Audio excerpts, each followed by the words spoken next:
Hello दोस्तों, स्वागत है आपका एक बार फिर से हमारे संघर्ष आईएएस यूट्यूब चैनल पर। जैसे कि हमारी ये पूरी सीरीज चल रही है, उस सीरीज में हम लोग भारत के संविधान को अलग अलग पार्ट्स में बांट के पढ़ रहे हैं। आज हम लोग पढ़ रहे हैं, हमारी जो ये पूरा लेक्चर है, पूरे लेक्चर सीरीज का काम है, उसमें हम लोग मौलिक अधिकारों का अध्ययन कर रहे थे, मौलिक अधिकारों को पढ़ रहे थे। मौलिक अधिकार में हम लोगों ने पढ़ा था भाग 3 में 12 से 35 तक कौन कौन से अधिकार हमको मिले हैं, उन अधिकारों के बारे में हम लोगों ने जाना था। अब हम पहुंच चुके हैं अपने इस, क्योंकि ये मौलिक अधिकार बहुत इंपॉर्टेंट टॉपिक है, इसलिए मुझे 3 या 4 पार्ट्स में इस वीडियो को आपके सामने लाना पड़ रहा है। तो आज हम इस तीसरी कड़ी में पहुंच चुके हैं। हमने पहले वाली कड़ी में पढ़ लिया था जो हमारे अधिकार थे, समान समता का या समानता का अधिकार। दूसरे में हमने स्वतंत्रता का अधिकार पढ़ लिया था, जिसमें दे रखा था 19 से 22 तक, जिसमें हमने अलग अलग प्रकार की स्वतंत्रताएं आपके सामने हमने प्रस्तुत की थी और हमने आपको डिस्कशन आपके साथ हमने एक सिंपल लैंग्वेज में हमने आपके साथ बात की थी उस पर। आज हम जो तीसरा हमारा इंपॉर्टेंट पार्ट है वो है शोषण के विरुद्ध अधिकार, यानी कि संविधान में जो हमारे 7 अधिकार, संविधान निर्माताओं ने संविधान जिस टाइम पे बनाया था उस टाइम पे 7 संविधान में अधिकार थे। मैं एक एक करके सातों को पढ़ाऊंगा। मैं आपको ये भी बता चुका हूँ कि 7 में से एक जो छठा था संपत्ति का अधिकार, उसको 44वें संविधान संशोधन में हटा दिया गया है। तो 6 हम बाकायदा 1 बाई 1 एक एक लाइन में हम लोग पढ़ेंगे उनको, हम उनका ओवरव्यू जानने की कोशिश करेंगे। तो उस क्रम में जो हमारा तीसरा अधिकार है, मैंने वहाँ तीसरा लिखा है क्योंकि 2 हम लोग पढ़ चुके हैं। कई बार दोस्तों ऐसे ही क्वेश्चन आता है, कई बार पूछ लिया जाता है आपसे कि जो शोषण के विरुद्ध अधिकार है वो किन अनुच्छेद के अंदर आता है या किस पार्ट के अंदर आता है, संविधान में किन पार्ट के अंदर आता है। अलग अलग जाके अगर आप देखोगे तो कुछ एग्जाम्स आयोग के ऐसे होते हैं जो इनके अंदर से डिटेल पूछ लेता है, कुछ इसके भी अंदर जाके उसकी लैंग्वेज को पकड़ के पूछ लेता है। तो आप हम आपके साथ जो चीज़ें शेयर कर रहे हैं वो एक लैंग्वेज शेयर कर रहे हैं। हम लोग पहले से बताता हुआ आ रहे हैं। हमारा जो ये बोर्ड है वो सिर्फ आपको एक छोटा सा कीवर्ड्स है। आप चाहें तो इस कीवर्ड्स को आपको अगर प्रत्यक्ष रूप से नहीं भी दिखेगा तो उससे बहुत बड़ा इफेक्ट नहीं पड़ेगा, क्योंकि मैंने सिर्फ यहाँ पे कीवर्ड लिखे हैं। क्योंकि संविधान की जो एक्चुअल भाषा है दोस्तों, नॉर्मल लाइफ में उसको पढ़ना बड़ा ही क्योंकि बहुत क्लिष्ट भाषा है, उस भाषा को समझना बड़ा टिपिकल काम हो जाता है। तो हम बाकी लोग या हमारे चैनल से या किसी भी चैनल से हम लोग क्या कोशिश करते हैं दोस्तों, हम कोशिश करते हैं कि उसको जितना जनरलाइज किया जा सके आपके साथ में, ताकि आपको वो अंडरस्टैंड हो सके। तो हम उसकी बात कर रहे हैं। जो हमारा पहला इंपॉर्टेंट टॉपिक है आज का वो है मौलिक अधिकार। और मौलिक अधिकार की बात करता हूँ, शोषण के विरुद्ध अधिकार। शोषण के विरुद्ध अधिकार क्या है? देखो, पहले में हमको समता दे दी गई है, दूसरे में समानता दे दी गई है। समता और समानता के बीच में जो सामंजस्य बैठाएगा वो बैठाएगा। हो भी तो सकता है कि ऐसी समता भी हमारे पास आ जाए जिससे हमें क्या होगा, हमारा शोषण होना स्टार्ट हो जाए। हमारा शोषण या समाज, अब हमारे की बात मैं करता हूँ तो हम संविधान निर्माता जिस संविधान को बना रहे हैं वो हमारे लिए बना रहे हैं और वो हम ही बना रहे हैं एक तरह से। तो हम बात करते हैं अनुच्छेद 23 क्या कहता है। अनुच्छेद 23 या आर्टिकल 23 क्या कहता है दोस्तों?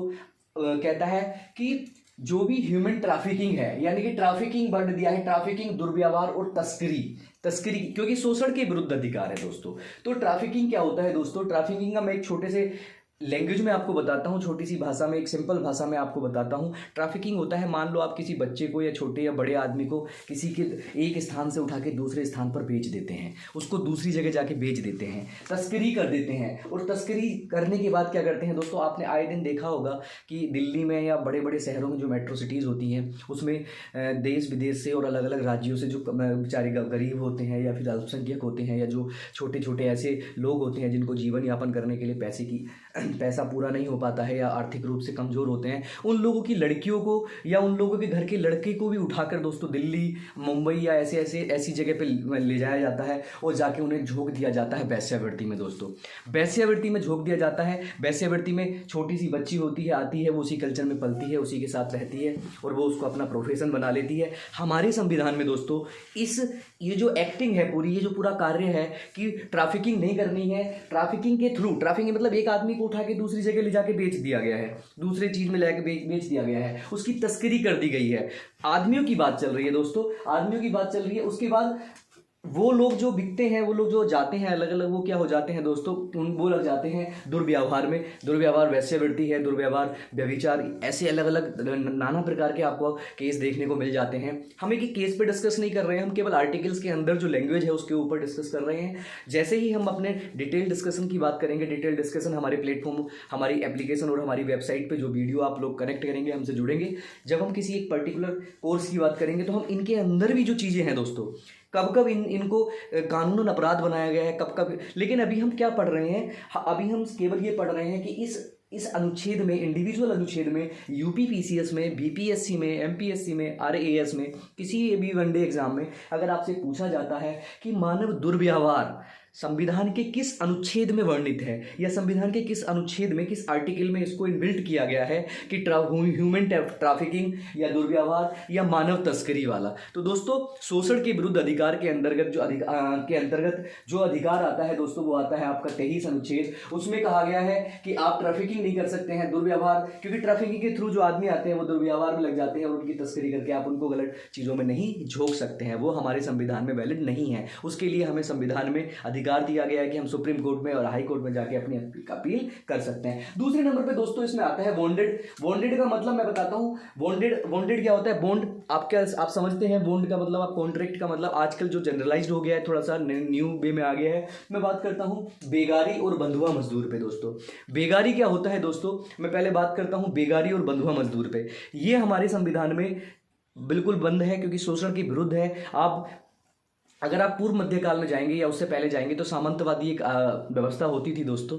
सामंतवादी व्यवस्था में क्या होता था, जो साहूकार होते थे, जो बड़े बड़े गांव के जो सेठ लोग होते थे, वो लोग छोटे लोगों को कर्जा देते थे दोस्तों, चाहे वो अपना ज़मीन को मतलब कृषि करने के लिए देते हों, चाहे वो अपने घर के जीवन यापन करने के लिए पैसा देते हों दोस्तों, वो पैसा दे देते थे। पैसा देने के बाद दोस्तों वो पैसा लोगों के लिए 6 महीने या 1 साल या जो भी टाइम उनका होता था उसके हिसाब से दे देते थे। और देने के बाद दोस्तों जो किसान होता था, जो गरीब इंसान होता था गांव का रहने वाला, तो वो उस पैसे को टाइम से वापस नहीं दे पाता था दोस्तों। तो वो जब टाइम से वापस नहीं दे पाता था तो साहूकार जो होते थे उस टाइम पे, सामंतवाद जो इस टाइम पे पीक पे था दोस्तों, वो लोग क्या करते थे दोस्तों, वो लोग इनको अपने घरों के काम कराने के लिए, अपने खेत के काम, अपने घर के छोटे मोटे काम कराने के लिए इनको रख दिया करते थे। और कब तक रखते थे दोस्तों, जब तक ये पैसे जो इनने उधार पैसे लिए हैं, जो ब्याज पे पैसे लिए हैं, जब तक उन पैसों को पूरा वापस ना कर दे तब तक इसको अपने उसके घर पे जुड़ के काम करना होता था। और दोस्तों उस काम का ये कुछ पैसा उनको नहीं देते थे दोस्तों, ये बंधुआ मजदूरी थी। और बेगारी इसी से निकल के आती है दोस्तों। बेगारी वो होती है कि जब भी हम कोई काम करें, जब भी हम कोई काम कराएं, तो काम कराने के बाद दोस्तों हमें जो हमारी मेहनताना है, जो हमारी मेहनत के बाद जो मिलने वाली मजदूरी है, जो हमारा मिलने वाला रिवार्ड्स है, वो ना मिले, उसके बिना बेगारी काम करा लिया जाए तो उसको दोस्तों बोलते हैं बेगारी। दोस्तों बेगारी के बाद एक और आता था फोर्स्ड, यानी कि मैंने लिखा है बालक श्रम। बालक श्रम का मतलब होता है बलपूर्वक किसी से श्रम कराना। जैसे मान लो कोई कंपनी है, उस टाइम की बात कर रहा हूं जब संविधान बन रहा था दोस्तों, उस टाइम उन लोगों ने कहा कि आज ऐसी प्रॉब्लम आ रही है तो फ्यूचर में भी ऐसी प्रॉब्लम आएगी, आपने को देखने को मिल जाएगा दोस्तों। किसी ना किसी रूप में आज भी बेगारी और बंधुआ मजदूरी हमारे भारत में जिंदा है दोस्तों। अलग अलग चीज़ों से अलग अलग जगह पे जाके आप देख सकते हैं बंधुआ मजदूरी और बेगारी आज भी हमारे यहाँ मतलब मौजूद है, प्रेजेंट है हमारे यहाँ। लेकिन संविधान में इसको वैलिड नहीं माना गया है। संविधान में इसके संरक्षण के लिए संविधान ने कानून बनाए हैं कि आप कानून बना के उससे अलग निकल सकते हैं दोस्तों। उसी में बालक श्रम की बात करते हैं दोस्तों। बालक श्रम का मतलब क्या होता है दोस्तों, जैसे मान लो हमने किसी बंदे ने ड्यूटी करनी है 8 घंटे की, 8 घंटे की ड्यूटी करने के बाद वो थक जाता है दोस्तों। सपोज दैट 8 घंटे की, 12 घंटे की, 6 घंटे की, जो भी उसका टाइम होता है, उस टाइम के बाद अगर उससे बलपूर्वक काम कराया जाता है तो उसको दोस्तों बोलते हैं बालक श्रम। इससे हमारे यहाँ इस चीज़ को लेके हमारे संविधान निर्माताओं ने बोला कि नहीं, ये बिल्कुल सही नहीं है, क्योंकि आदमी ऐसा भी तो हो सकता है कि सुबह से काम कर रहा है, काम करते करते हो सकता है वो दोपहर तक ही थक गया, दोपहर तक थकने के बाद वो बोलता है कि नहीं लाइए, मुझे दोपहर तक की जो भी मेरी मजदूरी आती है वो मजदूरी दे दीजिए। लेकिन दोस्तों मजदूरी ना देके उससे बाकी पूरे दिन का काम कराया जाना, बाकी शाम तक काम कराया जाना, मेहनत यानी थकने के बाद भी उससे काम कराया जाना कहलाता है बालक श्रम। या ऐसे अलग अलग टाइम में, केवल काम की बात कर रहा हूं, ये अलग अलग टाइप पे अलग अलग जगह हो सकता है। आपको बालक श्रम की बात हम बता रहे हैं। तो दोस्तों इस बात को लेके ये हमारे संविधान में बैन कर दिया गया, इसके प्रति संरक्षण दे दिया गया दोस्तों। BN राव उस टाइम पे जो संविधान सलाहकार थे, उस टाइम पे उनको क्या हुआ, इस बात को लेके बड़ी दिक्कत आ गई कि ऐसे तो अगर हम बात करेंगे कि बालक श्रम हम नहीं कर सकते, तो बहुत सारा तबका ऐसा है, जैसे मान लो पुलिस है, फोर्स है, या कुछ ऐसी सिचुएशन हो सकती है जहां हम फोर्सफुली काम कराना पड़े, या कुछ ऐसी सिचुएशन हो सकती है जब हमें टाइम से भी ज़्यादा जाके बियॉन्ड काम कराना पड़े। तो दोस्तों उस संविधान निर्माताओं ने जब उनके बीच में बहस हुई, अलग अलग बुद्धिजीवी को बीच बहस हुई, तो उसके बीच में उन्होंने एक बीच का तोड़ निकाला। बीच का आपको पता ही है, संविधान निर्माता जब भी किसी टॉपिक पे लेके कोई अधिकार बनाते थे या कोई आर्टिकल को संविधान में लाते थे तो उस पर पहले बहस होती थी। बहस के बाद एक कमेटी, अलग अलग कमेटी बनाई गई थी, उस कमेटी के एक अध्यक्ष बनाए गए थे, हम लोगों ने पढ़ लिया है दोस्तों। तो उस अध्यक्ष या कमेटी के थ्रू जो सर्वमान्य मतलब एक वोटिंग होती थी, वोटिंग में जिसके पक्ष में ज़्यादा लोग होते थे वो वाला फैसला ले लिया जाता था, तो सर्वसम्मति से एक फैसला लिया जाता था। तो वो सर्वसम्मति से फैसला क्या किया गया दोस्तों, 23 में बाल श्रम के लिए तो संरक्षण है, लेकिन क्या कहा गया है, बेरोजगारी के प्रति तो संरक्षण है, और लेकिन क्या कहा गया है कि राष्ट्र हित में और आपातकाल की सिचुएशन में। दोस्तों ऐसा भी तो हो सकता है कि राष्ट्र हित में मान लो सपोज दैट हमारी इंटरनल जो सिक्योरिटी वाला सिस्टम है उसकी 8 घंटे की ड्यूटी है और हमारे राष्ट्र हित की बात आती है, या हमारी ऐसे ही हम बात करें कि कोई कंपनी है, कोई मैन्युफैक्चरिंग कर रही है, मान लो कोई फूड प्रोसेसिंग वाली एक कंपनी है, वो फूड प्रोसेसिंग वाली कंपनी कर रही है कि हमारे यहाँ अकाल पड़ चुका है और अकाल पड़ने के बाद जो फूड हमारे आसपास में मैन्युफैक्चर फूड पहुँचने वाला है उसको पहुँचने के लिए बड़ी ज़रूरत है, यानी कि उनके पास मैन पावर कम है लेकिन ज़रूरत है, तो हो सकता है वो उससे बालक श्रम करा ले कि आपको यूनाइट करना पड़ेगा, क्योंकि मार्केट में हमारी जो अर्थव्यवस्था है, हमारे जो लोग हैं, यानी कि ऐसी सिचुएशन भी तो पैदा हो सकती है। तो दोस्तों ऐसी सिचुएशन पैदा हो सकती है, उसके लिए 2 कंडीशन आपको दी गई, 23 के ही एक पार्ट में जोड़ा गया कि राष्ट्रीय हित और आपातकाल में ये सारी चीजें कराई जा सकती हैं, पर कराई कौन सी जा सकती हैं, जो क्या होंगी, जो संविधान के अंतर्गत दिए गए अधिकार के अनुचित होंगी, उसके संगत होंगी, उसके विसंगत होंगी, तो उनको खत्म कर दिया जाएगा दोस्तों। तो ऐसे हमारा आर्टिकल 23 आता है। आर्टिकल 23 में सिंपल एक लैंग्वेज लिखी हुई है कि बाल श्रम के विरोध में या उसके प्रति संरक्षण। मैंने आपको 3 अलग अलग बात बताए, मैंने आपको बता दिया क्या बेरोजगारी, क्या बंधुआ मजदूर, मैंने बता दिया दुर्व्यवहार, तस्करी। अब हम बात करते हैं दोस्तों इसके बाद जो आर्टिकल 24 आता है, अनुच्छेद 24 आता है, वो कहता है कि बाल नियोजन पर प्रतिबंध। नियोजन का मतलब दोस्तों नौकरियां होती है, नौकरी या ड्यूटी जो भी होती है सरकार की तरफ से, तो ये कह रहा है कि बाल नियोजन पर प्रतिबंध। बाल नियोजन पर प्रतिबंध क्या कह रहा है, संरक्षण की बात चल रहा है। संरक्षण किसकी बात चल रहा है कि शोषण के विरुद्ध संरक्षण। दोस्तों अगर किसी बच्चे को बलपूर्वक, जैसे आपने देखा भी होगा बहुत सारे बेचारे आपके उत्तर प्रदेश के या बिहार के या इधर उधर के लोग जाके छोटी उम्र में जाके कंपनियों में काम करते हैं जिनकी उम्र 14 साल से भी कम होती है, जिनकी उम्र बहुत छोटी होती है, और जिस टाइम पे उनके हाथ में पेंसिल और कॉपी होना चाहिए, जिस टाइम पे भारत के निर्माण के लिए जो युवा या जो बच्चे ऊपर आते हैं, जो कल भारत का भविष्य होता है, वो भविष्य चला जाता है कारखानों में, वो भविष्य चला जाता है खान के कामों में। हालांकि आपको मिल जाएगा, लेकिन संविधान में इसको बंद करा गया और कहा गया कि बाल नियोजन पर प्रतिबंध है। और बाल नियोजन पर प्रतिबंध क्या है, 14 साल से कम आयु के बच्चों को फैक्ट्री या कारखाना, माइंस या खदान या डेंजरस काम में नहीं लगाया जा सकता। दोस्तों क्यों नहीं लगाया जा सकता, आपको पता ही है, क्योंकि जब तक 14 साल का बच्चा रहता है तो उसको नहीं पता होता कि कितने खतरनाक काम करने मतलब जब वो काम करता है। जैसे देखो एक एग्जाम्पल बताता हूँ, जैसे कुछ जगह होती है खादान वाला सिस्टम होता है, खादान की जब खुदाई होती है तो छोटे बच्चों को लालच देके बुला लिया जाता था पहले, अभी भी कुछ जगह पे बुलाया जाता है, लेकिन ये संविधान में वैलिड नहीं है। संविधान इसकी आज्ञा नहीं देता है, वो इस पर प्रतिबंध लगाता है आर्टिकल 24 के थ्रू, यानी कि बाल नियोजन पर प्रतिबंध। जैसे आपसे पूछ लिया जाएगा दोस्तों बाल नियोजन पर प्रतिबंध है तो कितने साल का बच्चा, कितनी आयु के बच्चे को या कितनी आयु के व्यक्ति को किसी भी फैक्ट्री में लीगली या प्रतिबंधित किया गया है दोस्तों। तो आपने देखा होगा 14 साल से कम उम्र के बच्चों को, हालांकि 15 को भी नहीं है, लेकिन 14 साल से कम उम्र के बच्चों को किसी भी आधिकारिक रूप से आप नियोजन में नहीं जोड़ सकते हैं, क्योंकि वो उनका टाइम, आपने देखा है संविधान के 21A में क्या दे रखा है दोस्तों, संविधान के 21A में जो शिक्षा का अधिकार है उसमें क्या दे रखा है, 6 से 14 साल के बच्चों को क्या दिया जाएगा दोस्तों, अनिवार्य शिक्षा। इसीलिए इसमें बैन किया गया है दोस्तों, इसी को देखते हुए इसमें बैन किया गया है कि अगर वो शिक्षा ग्रहण करेगा तो वो कैसे फैक्ट्री मतलब बाकी के काम कर सकता है दोस्तों, है ना। तो ये 3 चीज हैं, आप देखोगे तो सबसे ज़्यादा अगर आप बात करूं तो बालक श्रम सबसे ज़्यादा जो बाल लोग होते हैं, बच्चे जो लोग होते हैं, उनको लगाया जाता है दोस्तों कालीन के कामों में। दोस्तों कालीन का जो काम है, कालीन में सबसे ज़्यादा जो बच्चे हैं वो इंक्लूड होते हैं। और कालीन का आपको पता ही है सबसे ज़्यादा व्यापार भदोही वगैरह में, उत्तर प्रदेश में भदोही में होता है, आप ये सब जान सकते हैं। ऐसे ही नंबर 2 की बात करता हूँ, खादान की बात करते हैं। जब खादान में खोदते हुए बच्चे क्या होते हैं, वहाँ विस्फोट हो जाता है दोस्तों। जब खादान यानी कि जो पहाड़ी होते हैं उसे काट काट के उससे जो मिनरल्स निकाले जाते हैं, अलग अलग तरीके के खनिज निकाले जाते हैं। दोस्तों ये सवाल भी कई बार पूछा गया है दोस्तों, माइन से कौन सी गैस निकलती है दोस्तों, तो आपको ध्यान रखना है। मैं बता दे रहा हूँ एडिशनल कि यहाँ से मीथेन गैस निकलती है, CH4 निकलती है। और खतरनाक, जब खतरनाक काम की बात करता हूँ तो खतरनाक कामों की बात करते हैं दोस्तों। तमिलनाडु में आप जाओगे, शिवपुरी में, शिवपुरी एक जगह पड़ती है दोस्तों, वहाँ पे सबसे ज़्यादा जो पटाखे होते हैं ना दोस्तों, विस्फोटक पटाखे जो होते हैं वो बनाया जाता है। और वहाँ अलग अलग तरीके से, तमिलनाडु की जगह पड़ती है दोस्तों। ये मैं तुम्हें बता रहा हूँ क्योंकि ये पूछ लिया जाता है कई बार कि सबसे ज़्यादा बालक श्रम बाल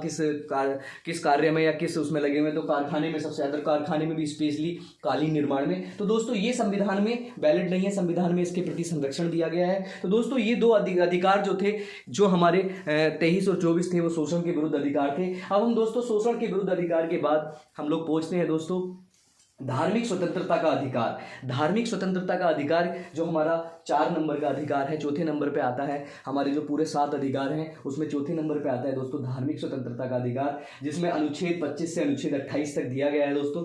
बहुत इंपॉर्टेंट है दोस्तों। हमारे संविधान में अगर एक एक लैंग्वेज को पढ़ोगे, इनकी चीज़ों को पढ़ोगे तो ये बहुत इंपॉर्टेंट है। बहुत इंपॉर्टेंट मीन्स दैट होता है कि दोस्तों सबसे पहले आता है धार्मिक स्वतंत्रता।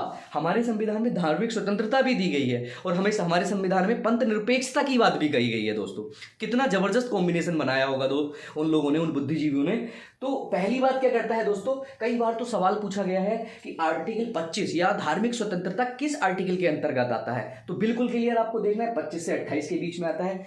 तो 25 में क्या है दोस्तों, 25 में हम लोग पढ़ेंगे। तो 25 में की लैंग्वेज जब पढ़ोगे तो आप दे रखा है अंतःकरण की स्वतंत्रता, अंतःकरण या कॉन्शियस की स्वतंत्रता सबसे पहले नंबर पे दिया गया है, अंतःकरण की स्वतंत्रता। तो एक शब्द ऐसा है दोस्तों अंतःकरण की स्वतंत्रता, इसका मैं मतलब बताता हूं दोस्तों। अंतःकरण की स्वतंत्रता का मतलब क्या होता है, अंतःकरण का मतलब होता है किसी को भी मानना दोस्तों, किसी को भी मानना एक तरह से। किसी को मैंने लगाया है केवल, इसका अगर आप जनरलाइज इसका आंसर वो देखेंगे, अर्थ देखेंगे तो उसका मतलब होता है मानना। यानी कि हमारे संविधान ने हमारे भारत के प्रत्येक नागरिक को क्या कहा है, उसको अंतःकरण की स्वतंत्रता दी है कि वो अपने धर्म, किसी के, अपने पूरे भारत में किसी भी धर्म को मान सकता है। मान लो वो हिंदू है तो वो हिंदू धर्म को मान सकता है। अगर उसका मन करता है, वो हिंदू है लेकिन वो अपने मन ही मन में वो चाहता है कि मैं सिख धर्म को भी मानूं, तो उसकी भी स्वतंत्रता उसको है। अगर वो चाहता है कि मुझे इस्लाम का कुछ चीज़ें अच्छी लगती हैं, मैं उसके प्रति भी आदर रखता हूं, तो वो अपने मन ही मन में उसकी आदर रख सकता है। अंतःकरण की स्वतंत्रता कहती है दोस्तों कि किसी भी धार्मिक कार्य को करने की स्वतंत्रता है, किसी भी रिवाज को मानने की स्वतंत्रता है दोस्तों। और इसी के चलते हुए दोस्तों, इस आर्टिकल 25 के चलते हुए, 25 के चलते हुए हमारे संविधान निर्माताओं ने या बहुत सारे ऐसे धार्मिक लोगों ने जो धर्म के अच्छे ज्ञाता हैं, उन लोगों ने कुछ कुछ पर्सनल लॉज बनाए हैं। और संविधान ने स्पेशली कहा है कि किसी भी धर्म के पर्सनल लॉ को हम डिस्टर्ब नहीं करेंगे, हम उनको नहीं छुएंगे जब तक वो उस पर्सनल लॉ में किसी भी संविधान का कोई असंगत पार्ट नहीं आ जाता है, या उसका जो उससे मतलब उसका जो वायलेशन है, हमारे स्वतंत्र, हमारे किसी अधिकार का वायलेशन उस पर्टिकुलर सिस्टम से, पर्सनल लॉ से नहीं हो जाता है। तो आर्टिकल 25 के अंतर्गत ही कहता है कि अंतःकरण की स्वतंत्रता है। पर एक छोटी सी बात मैं आपको बता दूं दोस्तों, आपको किसी भी धर्म को मानने की स्वतंत्रता है दोस्तों, लेकिन आप उसके बाद क्या कह रहे हैं कि धार्मिक प्रचार करने की स्वतंत्रता है दोस्तों। अपने धर्म को बढ़ाने के लिए आप प्रचार कर सकते हो, लेकिन इसमें साथ साथ ये भी कहा गया है दोस्तों कि आप प्रचार करके किसी को बहला फुसला के, किसी को डरा धमका के उसके धर्म का परिवर्तन नहीं कर सकते। कभी बहुत सारे बच्चे कंफ्यूज हो जाते हैं और बहुत सारी डिबेट में ये आ जाता है कि आर्टिकल 25 क्या कहता है कि अंतःकरण की स्वतंत्रता, हम तो किसी को भी माने। हाँ बेशक आप मानिए, लेकिन आप मान सकते हैं, आप अपने इन्फ्लुएंस में, अपनी अच्छाइयों में, अपने धर्म की अच्छाइयों के बारे में किसी को बता सकते हैं, और उस अच्छाई को अगर सामने वाला पकड़ के आपके धर्म को अपनाना चाहता है, वो प्रोसीजर है, तो वो वैलिड नहीं। लेकिन अगर वो ये कहता है कि मुझे जबरदस्ती या मुझे बहला फुसला के या मुझे कुछ झूठे झूठे आश्वासन आश्वासन देके आपने अपने धर्म में खींचा है, तो वो अंतःकरण की स्वतंत्रता नहीं है दोस्तों, वो धर्म परिवर्तन है। उसमें राज्य सरकारें कुछ भी नियम बना सकती हैं, कानून बना सकती हैं। जैसे आपने देखा भी होगा, उत्तर प्रदेश ने भी एक कानून बनाया है और अलग अलग स्टेट्स ऐसे कानून बनाते हैं, वो राज्य के सिस्टम में आ जाता है। लेकिन आपको अंतःकरण की स्वतंत्रता है, आप आराम से अंतःकरण की स्वतंत्रता में धार्मिक कार्य कर सकते हैं। आपके मन में जो आता है, आप अपने धर्म को, अपने धर्म में रहते हुए किसी दूसरे धर्म, जैसे देखो दोस्तों, जैसे आपने देखा होगा अजमेर शरीफ बहुत एक मुस्लिम कम्युनिटी का एक बहुत अच्छा वहाँ पे स्थल है, तीर्थ स्थल माना जाता है दोस्तों। लेकिन वहाँ पे मैंने देखा है, हम लोग, आप सब लोग देखते हैं दोस्तों, वहाँ पे बहुत सारे हिंदू जाते हैं। क्यों? क्योंकि भैया हमारे संविधान ने और हमारी पूरी कम्युनिटी ने, क्योंकि भारत ही एक ऐसा देश है जिसमें ये सारी स्वतंत्रताएं एक साथ इतनी अच्छाइयाँ भरी हुई हैं, जिसमें आप मुस्लिम हैं तो आप आसानी से जा सकते हैं किसी भी मंदिर में, कोई दिक्कत नहीं है। बस बात यह है कि आपके जाने के द्वारा या आपके द्वारा किसी आसपास के समाज को या आपके आसपास के आदमी को, किसी को कोई दिक्कत नहीं होगी, तो आपको कोई दिक्कत नहीं है। आप हिंदू रहते हुए भी अगर हनुमान चालीसा का पाठ करते हैं तो आपके अंतःकरण की बात है, आप आराम से कर सकते हैं। आप अगर मोमडन है, अगर आप कलमा पढ़ते हैं तो कोई दिक्कत नहीं है। तो ये अंतःकरण दोस्तों होता है। मैंने आपको बता दिया, अंतःकरण की स्वतंत्रता धर्म परिवर्तन की स्वतंत्रता को नहीं वैलिड करती है, वो इनवैलिड है दोस्तों। ये आर्टिकल 25 था दोस्तों। और एक और बात है दोस्तों, हम जो बात डिस्कस करना चाह रहे हैं ये है कि ये जो अधिकार है दोस्तों, यूपीएससी जब इसके अंदर जाके क्वेश्चन पूछती है या कोई आयोग इसके अंदर डिटेल में जाके क्वेश्चन पूछता है, तो ये वो कहता है कि क्या अनुच्छेद जो 25 है वो सामूहिक रूप से दिया गया है? दोस्तों नहीं, वो सामूहिक रूप से नहीं दिया गया है, वो व्यक्तिगत रूप से दिया गया है, वो इंडिविजुअल रूप से दिया गया है कि कोई भी व्यक्ति भारत में, क्यों कि कोई भी व्यक्ति भारत में स्वतंत्र है अपने धर्म को, अपने अंतःकरण को, अपने रीति रिवाजों को मनाने के लिए। और आपने देखा भी है कि हमारे यहाँ कितने सारे रीति रिवाज, चाहे वो ईद हो, चाहे वो दिवाली हो, चाहे वो क्रिसमस हो, अलग अलग तरीके से दिगंबर और अलग अलग बौद्ध धर्म के जो हमारे लोग हैं, हमारे भारत में विविधताएं हैं, उन सब में लोग मनाते हैं दोस्तों। उसके बाद अब क्या आता है, जब आप धर्म का प्रचार कर सकते हैं, क्योंकि संस्कृति का प्रचार करना मतलब, यहाँ हम बहुत अलग जाके देखते हैं 26 में। तो 26 में दोस्तों क्या कहता है, 26 में कहता है कि धार्मिक कार्यों का प्रबंधन जो है,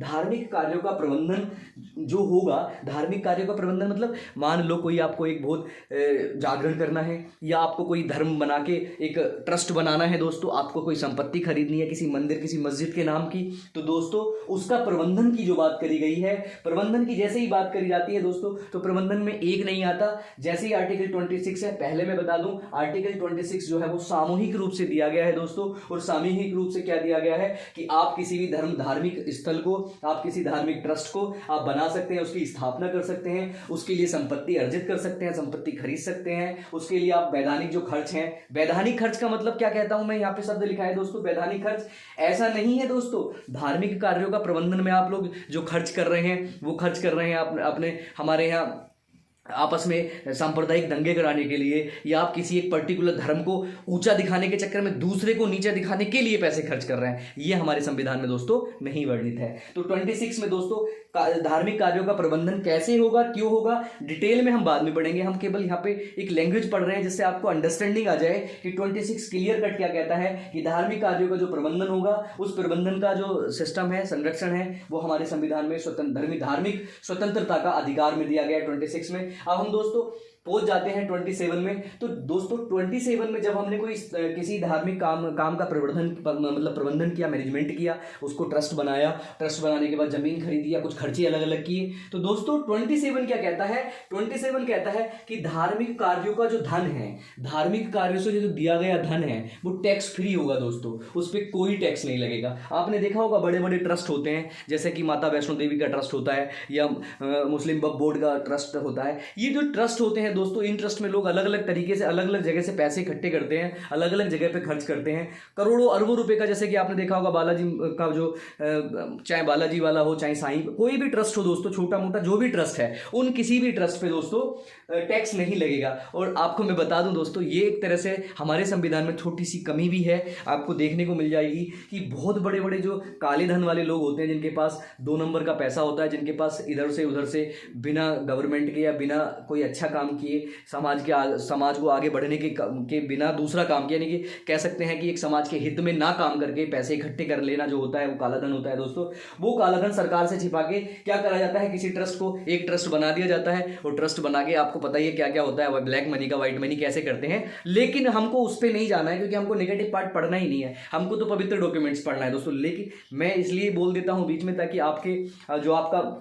आपके मन में है वो बातें आनी चाहिए, क्योंकि जब तक हमारे मन में क्यूरियसी नहीं होगी किसी चीज़ को जानने की। जब मैंने बोला कि टैक्स फ्री रहता है, तो आपके मन में एक ये टेंडेंसी और ये मतलब आपके अंदर जिज्ञासा होनी चाहिए कि भाई टैक्स फ्री रहता है तो ये तो बड़ा दिक्कत हो जाएगी, कोई भी अपने पैसे को ट्रस्ट में डाल के अलग अलग खर्च कर सकता है। तो दोस्तों हाँ, ऐसा होता है हमारे उसमें। लेकिन हमारे यहाँ क्या कहा गया है, टैक्स फ्री तो है दोस्तों, पर आप देखोगे, आप कहीं मंदिर में जाते हैं दोस्तों, मंदिर में जाते हैं तो आपसे पैसे ले लिए जाते हैं दोस्तों, एंट्री फीस ले ली जाती है संविधान में। आप जबकि संविधान में तो कहा है टैक्स फ्री है, और जब टैक्स फ्री है तो हमसे पैसे क्यों लिए जाते हैं। तो दोस्तों ये वहाँ की जो व्यवस्था होती है, वहाँ की जो सुविधाएं होती हैं, उनको सुचारू रूप से चलाने के लिए, व्यवस्था को सुचारू रूप से चलाने के लिए इसलिए ली जाती है। नहीं तो होगा क्या दोस्तों, आपने देखा है, चाहे वो कोई सा भी मंदिर ले लो, अक्षरधाम मंदिर ले लो या कहीं का कोई मंदिर या मस्जिद ले लो, अगर वो पैसे लेके अंदर नहीं बढ़ाएंगे तो दोस्तों होगा क्या कि एकदम वहाँ पे भीड़ एक साथ इकट्ठी हो सकती है दोस्तों, एक के ऊपर एक चढ़ सकती है, यानी कि मैनेजमेंट बनाने के लिए दोस्तों, व्यवस्था को बनाए रखने के लिए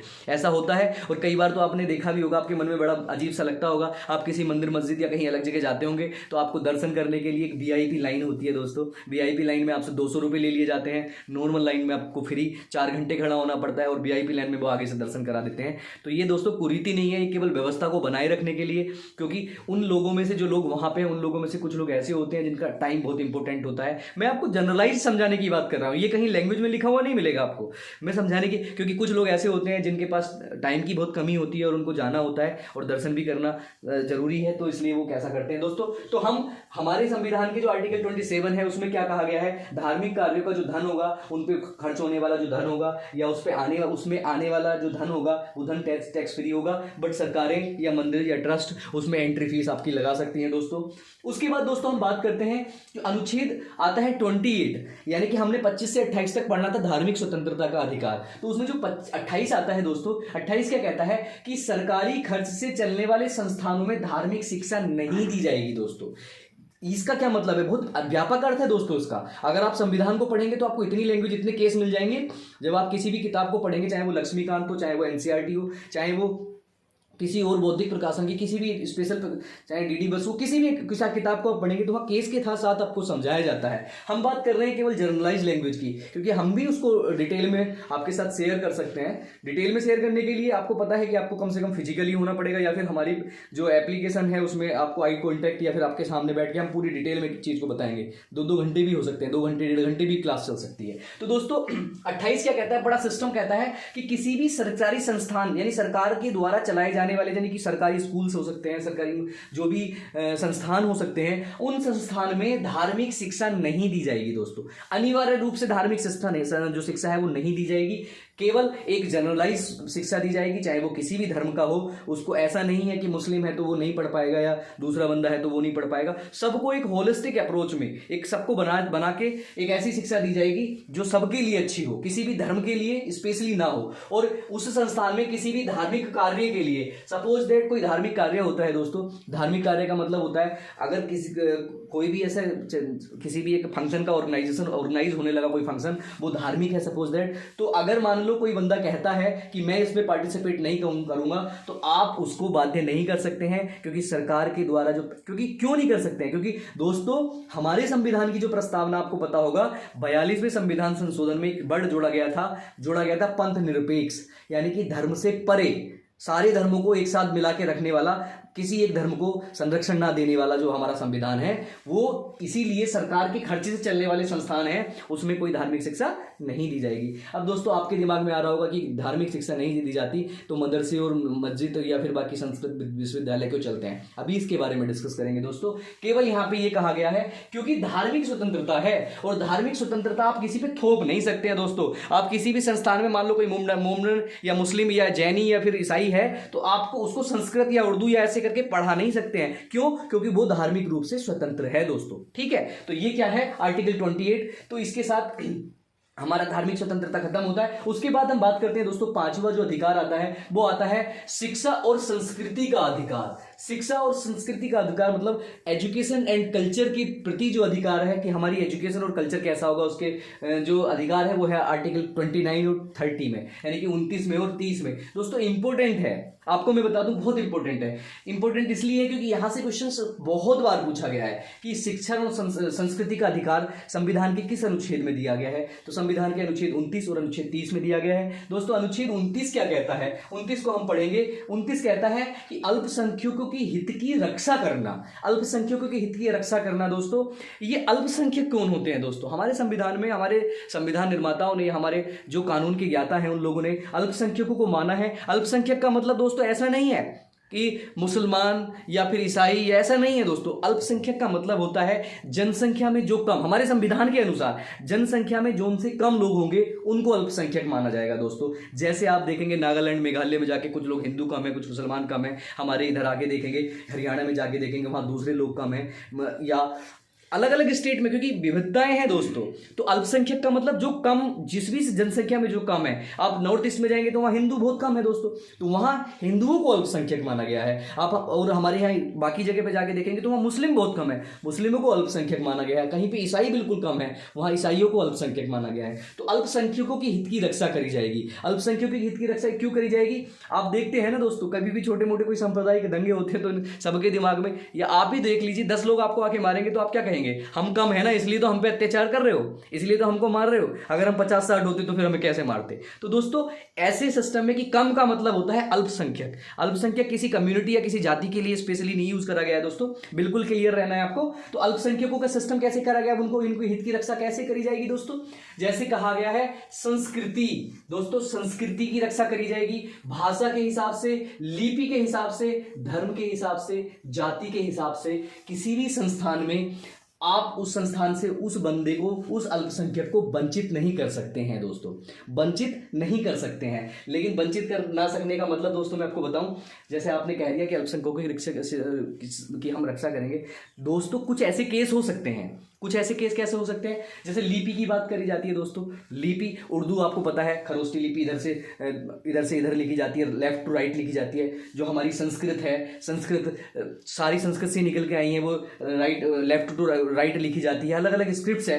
भाषा का मतलब, लिपि का मतलब स्क्रिप्ट्स होता है दोस्तों। स्क्रिप्ट मतलब अलग अलग, जैसे हमारी हिंदी भाषा का संस्कृत की बात करें तो उसकी देवनागरी है, किसी की कुछ दूसरी है, किसी की कुछ दूसरी है। मान लो कोई भाषा, किसी की संस्कृति की बात करते हैं दोस्तों। संस्कृति कैसे? जैसे सपोज दैट दोस्तों, संस्कृति, भाषा, लिपि, धर्म, जाति। जैसे मैं एक छोटी सी बात करता हूं दोस्तों, एक जैनी होता है दोस्तों, हम बात करते हैं एक जैनी है। अब जैनी क्या होता है दोस्तों? वो तो अंग वस्त्र पहनता नहीं है, कोई भी कपड़ा नहीं पहनता है। अब वो तो क्योंकि दिशाओं को और आकाश को ही अपना कपड़ा वो मानता है, सारी दिशाओं को उसका अपना कपड़ा मानता है। अब दोस्तों अब आप कहोगे कि भाई एक 50-60 लोगों की क्लास है, सपोज दैट हम ही एक क्लास में पढ़ा रहे हो और वहाँ कोई एक जैनी आ जाए दोस्तों, जिसने कुछ नहीं पहन रखा है, तो दोस्तों क्या होगा? आप सब लोग उसको देखना स्टार्ट कर देंगे। आप सब, वो क्या होगा कि वो सब एक तरह से अजीब हो जाएगा। अब वो तो कह देगा संविधान में दिया गया, भाई संविधान में हमारी संस्कृति है, हमारी संस्कृति के प्रति हमें सब संस्थान से बाहर नहीं निकाल सकते। हाँ भाई बिल्कुल नहीं निकाल सकते हैं, लेकिन उसके संविधान के साथ साथ वो अपने आप को ऑकवर्ड भी तो फील करेगा, वो पढ़ भी तो नहीं पाएगा, वो डिस्टर्बेंस भी तो पैदा करेगा, अब बाकी चीजें भी तो पैदा करेगा। तो दोस्तों इसको थोड़ा अलग रखा गया है, इसके लिए भी बात करता हूं। इसके लिए क्या करा गया है दोस्तों? इसी के लिए आर्टिकल 30 लाया गया है, अल्पसंख्यक अपने संस्थान खोल सकते हैं दोस्तों।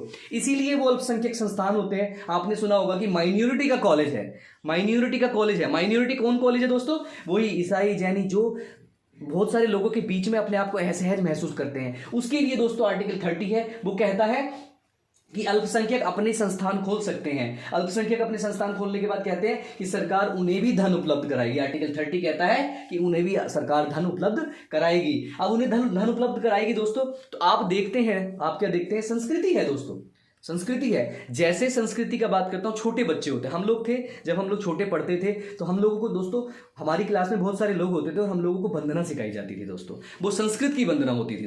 और मैं कहता हूं कि इतनी विविधताएं हमारे संविधान में है, कितना सिस्टम था कि मोमडन लोग भी वो वंदना करते थे, मोमडन लोग भी वो अपनी स्वेच्छा से वंदना करते थे दोस्तों।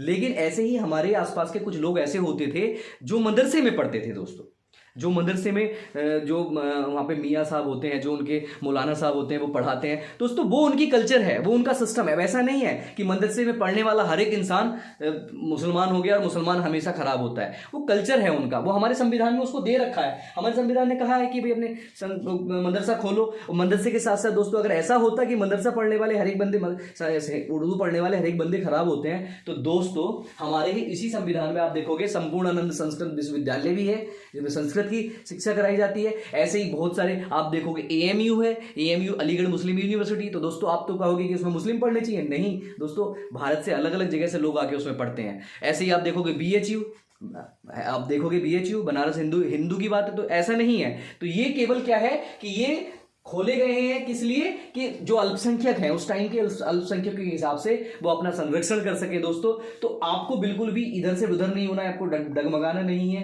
पहले क्या होगा, पहले आपके हितों की रक्षा होगी, वहां आपको अलग से महसूस होगा। जब अलग महसूस होगा, आपके धर्म की रक्षा नहीं होगी, आपकी जाति की रक्षा नहीं होगी, आपकी भाषा की रक्षा नहीं होगी, आपकी संस्कृति की रक्षा नहीं होगी। उसके बाद आर्टिकल 30 आता है, वो कहता है कि अल्पसंख्यक जो है वो अपने अधिकारों को बनाए रखने के लिए अपने संस्थान खोल सकते हैं। उसके बाद दोस्तों जो छठे नंबर पे आता है, वो छठे नंबर पे आता है दोस्तों संपत्ति का अधिकार। संपत्ति का अधिकार आर्टिकल 31 में दोस्तों संविधान में वर्णित था, मैं बोल रहा हूं था। और उसके बाद दोस्तों मैंने आपको पढ़ाया था 19 का F में भी संपत्ति का अधिकार था। उस अधिकार को यहां से 44वें संविधान संशोधन के थ्रू खत्म कर दिया गया है 1978 में, और उस संविधान को अनुच्छेद 300A में या 300K में डाल दिया गया है। वो हो गया है विधिक अधिकार दोस्तों। अब वो हमारे संविधान में नहीं है। अब सबसे लास्ट जो दोस्तों आता है, वो लास्ट आता है संवैधानिक उपचारों का अधिकार। ये अधिकार हम एक अलग वीडियो में बनाएंगे, क्योंकि ये अधिकार में आपको बताया जाएगा कि सुप्रीम कोर्ट में कैसे रिट दायर की जा सकती है, रिट कितने टाइप की होती है। तो वो दोस्तों एक कॉम्प्लिकेटेड वीडियो है, वो उसमें 5 टाइप की रिट है, हम उसको बताएंगे। और उसके बाद आपका जो 7वां अधिकार है, 7वें अधिकार के रूप में ये अधिकार खत्म हो जाएंगे। आप लोग सोचेंगे दोस्तों 7वां अधिकार हो गया तो 32 पे, लेकिन आप तो बता रहे हैं कि 12 से 35 तक है। तो हाँ दोस्तों, 12 से 35 तक जो 33, 34 और 35 है, उसके बारे में भी हम डिस्कस करेंगे। वो जो संविधान बनाए गए हैं, इनको कैसे कैसे कहाँ कहाँ नहीं लगाया जा सकता, किस जगह पे अलग से हो सकता है दोस्तों। वो इन जो अधिकार दिए गए हैं उनका अल्पीकरण है दोस्तों, कि कैसे वो कम हो सकते हैं और कैसे किस पे लागू नहीं होंगे, उसके बारे में भी हम डिस्कस करेंगे। जो हमारी अगली वीडियो आएगी उसमें 32 से 35 तक हम सारी चीजें क्लियर कर लेंगे। ये पूरा सिस्टम था दोस्तों, सिनेरियो था जो मैंने आपके साथ डिस्कस किया। मैंने आपके साथ डिस्कस किया समता का अधिकार 14 से 18 तक। मैंने आपके साथ डिस्कस किया स्वतंत्रता का अधिकार 19 से 22 तक। मैंने आपके साथ डिस्कस किया शोषण के विरुद्ध अधिकार 23 से 24 तक। मैंने आपके साथ डिस्कस किया उसके बाद धार्मिक स्वतंत्रता का अधिकार, जो मैंने 25 से 28 तक किया। और उसके बाद मैंने किया जो हमारे अल्पसंख्यक हैं या हमारी जो एजुकेशन और संस्कृति के विरुद्ध जो अधिकार मिला हुआ है, उसके संरक्षण के जो अधिकार मिला हुआ है, वो अधिकार 29 से 30 तक था दोस्तों। संपत्ति का अधिकार जो खत्म हो चुका है 31 और 19 F में था दोस्तों। उसके बाद 32 हम कल डिस्कस करेंगे अपने नेक्स्ट लेक्चर में। और आशा करता हूं दोस्तों ये जो लैंग्वेज मैंने आपके सामने बोली है वो कहीं अन्यथा नहीं है, बस सिर्फ इसलिए बोली गई है ताकि आपको जो अंडरस्टैंडिंग लेवल है वो समझ में आ जाए, जो अंडरस्टैंडिंग सिस्टम है जो लैंग्वेज की जो संविधान में लिखी हुई है वो समझ में आ जाए। और आपको आशा करता हूँ अच्छा लगा होगा, और अच्छा लगा होगा तो दोस्तों आपको शेयर करना है। जितना शेयर आप लोग कर सकते हैं दोस्तों उतना शेयर करना है। शेयर के साथ साथ दोस्तों सब्सक्राइब करना है, लाइक करना है, और साथ में एक बहुत इंपॉर्टेंट बात ध्यान रखनी है कि आपको कमेंट जरूर करना है दोस्तों। आपको कैसा लगा जरूर कमेंट करना है। और कमेंट अब मैं देखता हूं दोस्तों व्यूज तो बहुत हो जाते हैं लेकिन लाइक लोग नहीं करते। लाइक करिए दोस्तों, अगर आपको नहीं आता है तो डिसलाइक भी करिए, ऐसा नहीं अच्छा नहीं लगता तो डिसलाइक कर दीजिए दोस्तों। लेकिन आपका कमेंट और आपकी जो सब्सक्रिप्शन है वो हमें बहुत अच्छा लगता है, जब हम अपनी पढ़ाने की जो पद्धति है उसको चेंज करें या कैसे या कहाँ तक किस स्तर तक ले जाएं। हम आपके साथ गारंटी से कहते हैं कि हमारे जो भी लेक्चर हैं आपको बिल्कुल क्लियरिटी के साथ मिलते रहेंगे, कंटिन्यूस मिलते रहेंगे दोस्तों। हमने बोला है मार्च, जब तक मार्च आएगी, जब तक हमारा क्रैश कोर्स आपके सामने आएगा, तो हम आपको ये भी बताएंगे दोस्तों कि कैसे इन 35, 40 या 50 लेक्चरों को एक साथ कंबाइन करके कम समय में निकाला जाता है। धन्यवाद दोस्तों, जय हिंद।